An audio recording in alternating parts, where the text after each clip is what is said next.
Okay, mayong adlaw again. Here's another problem that I am going to answer. Again, this is an example of precipitation gravimetry. Now here is the problem. Sample weighing 2.00 grams contains only aluminum oxide and ferric oxide. The sample is analyzed and it is found that the amount of iron present in the sample is 0.700 grams. Determine the percentage of aluminum oxide and ferric oxide in the sample. So here is my flow diagram. Our sample is a mixture of aluminum oxide and ferric oxide, no? Two pure substances. So the mass of sample used or the mass of sample taken for analysis is 2 grams. So this 2 grams equals mass of ferric oxide plus mass of aluminum oxide.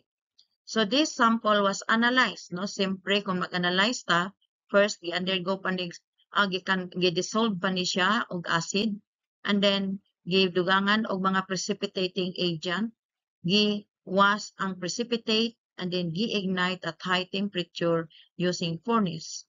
And then gi-undergo og reduction reaction para nga ang ferric oxide mahimo siyang elemental iron. So ang 2 gram sample, ang elemental iron nga present ani is only 0.700 grams iron. So from this mass of iron, elemental iron, we can calculate the mass of ferric oxide. Now, if the mass of ferric oxide, we can calculate percent ferric oxide because the formula for the calculation of percent ferric oxide is this. Mass of ferric oxide over mass of sample times 100. Now, once we can calculate this percent ferric oxide, we can also calculate percent aluminum oxide. Now, since there are only 2 components, no, 2 pure substances present in our sample, then percent aluminum oxide can be calculated using this formula instead of using this. Kay mas sayon man ni siya gamiton because at this point, na-calculate na nato ang percent ferric oxide. So, sa percent aluminum oxide equals 100% minus percent ferric oxide. Now, karon solbo nato ang mass of ferric oxide from mass of iron nga nakuha nato during analysis. So here, mass of ferric oxide equals mass of iron times the gravimetric factor. Now, unsa karon ang atong gravimetric factor? Now, since ang atong desired product is ferric oxide, so ang atong gravimetric factor is the formula weight of ferric oxide over 2 times the formula weight of iron. Nganong gi-multiply na to 2 ang formula weight sa iron, we multiply this by 2 to balance the number of moles of iron, no? Here, ang ferric oxide contains 2 moles of iron per 1 mole of ferric oxide. So to balance iron, we multiply the formula weight of iron by 2.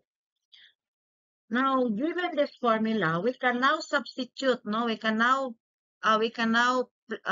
place here the mass of ferric oxide. So this quantity in the numerator is equivalent to mass of ferric oxide divided by mass of sample times 100, and this is equal to percent ferric oxide. Karon atong i-substitute ang mga values. Ang mass of the mass of elemental iron is given in the problem, and that is equal to 0.77 grams. And this is the formula weight of ferric oxide. This is the formula weight of iron times 2. So if we are going to simplify this, no, i-divide sa nato ning og 2.00 kay mauni siya ang mass sa sample, then simplify, we arrive percent ferric oxide equals 50.0%. Now, this is 3 significant figure because ang mass of elemental iron nga nakuha nato gi-express siya og 3 significant figure. So, our percent iron is also in 3 significant figure.